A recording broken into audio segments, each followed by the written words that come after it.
Okay.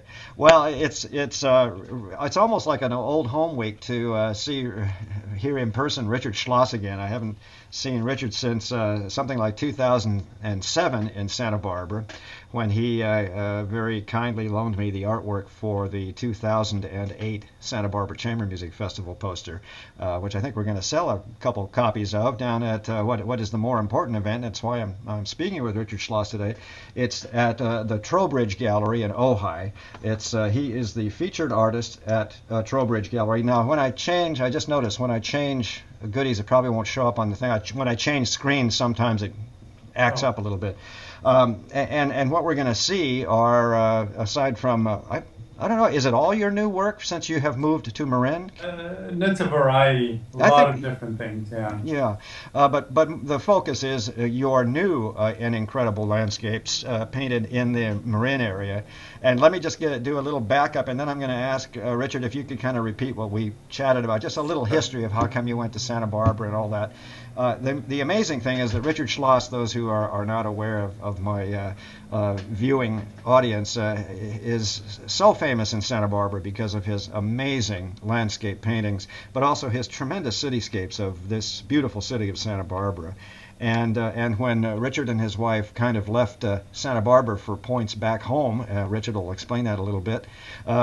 Everybody kind of went, "What? How dare he?" So give me the story, would you, about how you got to Santa Barbara and so on.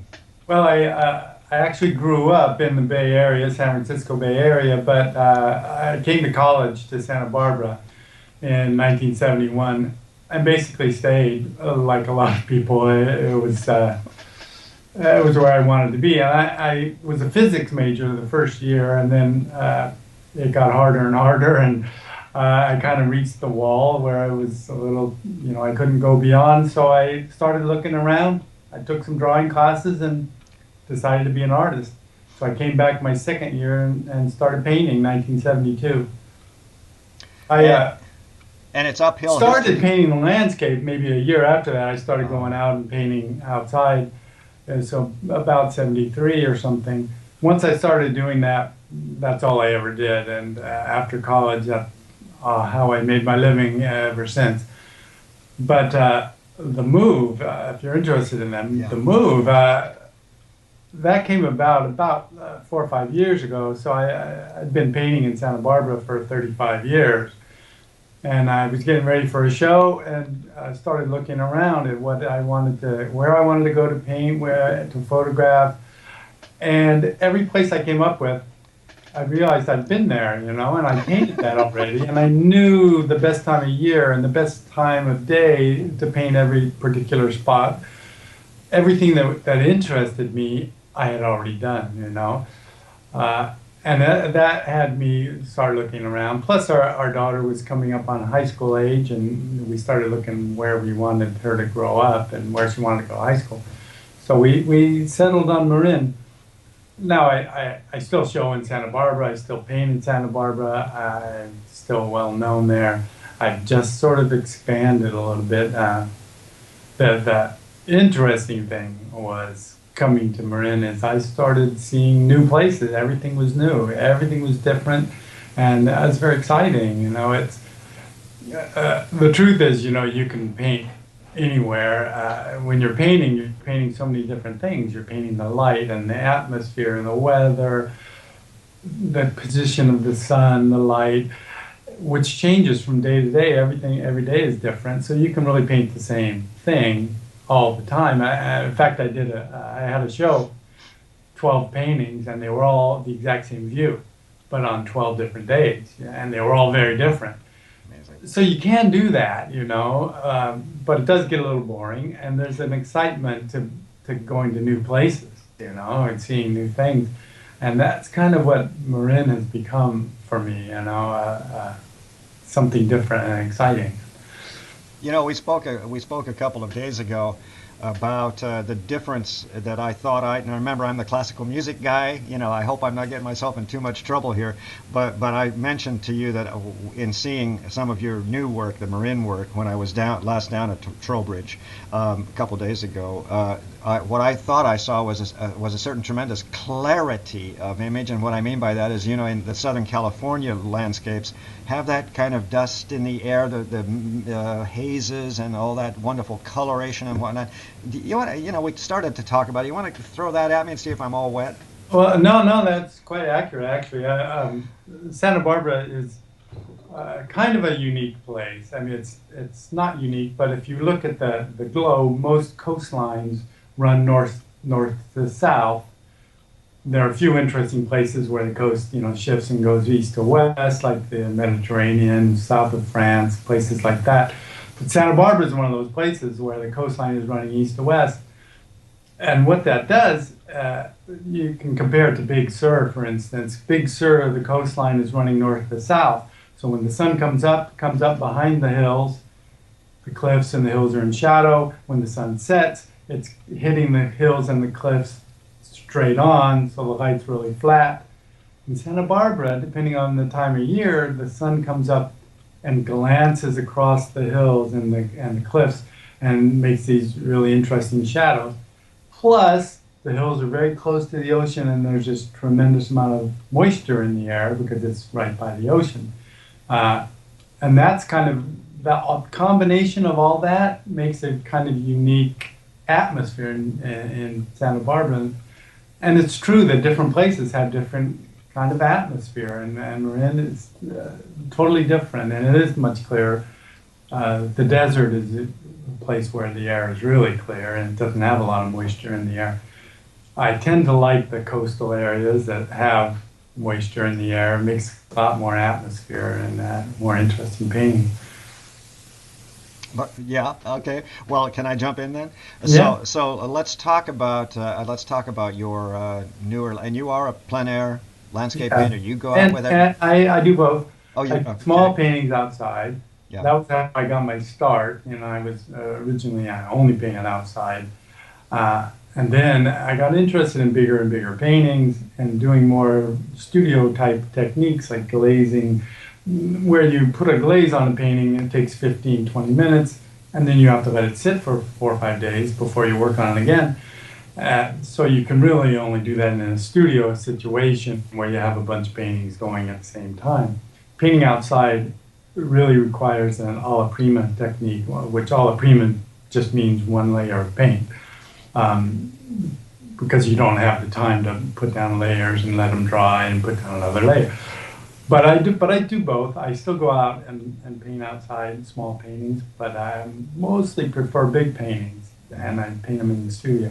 And that reminds me the time I visited you here in Santa Barbara at your yurt Yeah. on your on your house property. That's exactly what you were doing, right? And I, of course, didn't have a clue what any of this was about, but you were actually layering. There was let's say, a pale white gray layer, Yeah. and so on. And the process is to layer upon layer upon layer to develop atmospheres. Exactly, and you build up the color over a long period of time. Takes at least a month to do a painting like that, so I have sometimes 10 paintings going at the same time. It's a totally different kind of experience than the experience of painting outside. When you're painting outside, you're in a hurry. The light's coming and going, and you only have a limited amount of time, and you've got to get all the information you can down as quickly as you can. So it makes a kind of look, there's a kind of fresh, hurried look to it. Painting a big painting in the studio with a lot of layers of paint over a month, it's a much slower process, and it's a lot more cerebral and analytical, and every little thing is decided, should that area be lighter or darker, et cetera, et cetera. Outside, you don't have time for those kind of decisions. You just go for it. But, That's amazing. And let me ask, can you give me let me toss something at you a little bit that I noticed, and again looking at the newer works that are going to be on display down in Ojai. By the way, let me throw the reception is Saturday, this coming Saturday when this goes up, which will be about Tuesday, Saturday, August 18th from 3 to 7. So those of the folks that are seeing this in the Southern California area, I had a great day in Ojai a few days ago when I met the gallery owner and saw the work. And just Ojai is a great day trip, just as Santa Barbara is. But anyway, 3 to 7, Saturday, August 18th at the Trowbridge Gallery, which is right in the heart of downtown Ojai. You can't hardly miss it, Ojai Avenue. But what I noticed, so go. This is my first show in Ojai, and it's kind of exciting. And sometimes I'll do a show that has a consistent theme throughout. This is sort of a variety. Mm-hmm. So most of the paintings, I think, are around the Santa Barbara area, but there are also Eastern Sierras and Northern Coast, on Mendocino Coast, Sonoma Coast. Some of my favorite, waterway areas in Marin County and Point Reyes. These are sort of the new places that I'm, interested in going. But this show is kind of a wide variety of different things, some small paintings and big paintings and a lot of different places. Yeah, and I noticed this is what I was going to talk about and get myself in trouble again probably, but I noticed not the seaside landscapes, forgive me for sounding so stupid, but the inland landscapes and the changing colors of the brighter colors that I think I'm seeing you use, some brightish reds, some fall colors. Well, that happens a lot up north. In Santa Barbara, the foliage is pretty consistent. It's that chaparral that's pretty much the same all year round. And that's a striking thing being up here, particularly in the wine country. There's some wine country paint. But in the fall, the colors are just electric, and then all the leaves fall off and they're bare branches, and there's a lot more seasonal differences there, which is interesting, color-wise. Also, without the snow. Yeah. I'm really attracted to the light in the morning, mostly because early in the day, or late in the day, but early in the day is what I like the best. The sun, the color of the light is much stronger. The sun's going through a lot more atmosphere, so the light's warmer, the shadows are cooler because there's a lot more sky, which is illuminating the shadows. So the shadows are cooler, the light's warmer, so the light's a much more interesting thing. But another aspect of the morning is that in the middle of the day, everything's illuminated. Everything's lit and it all looks the same.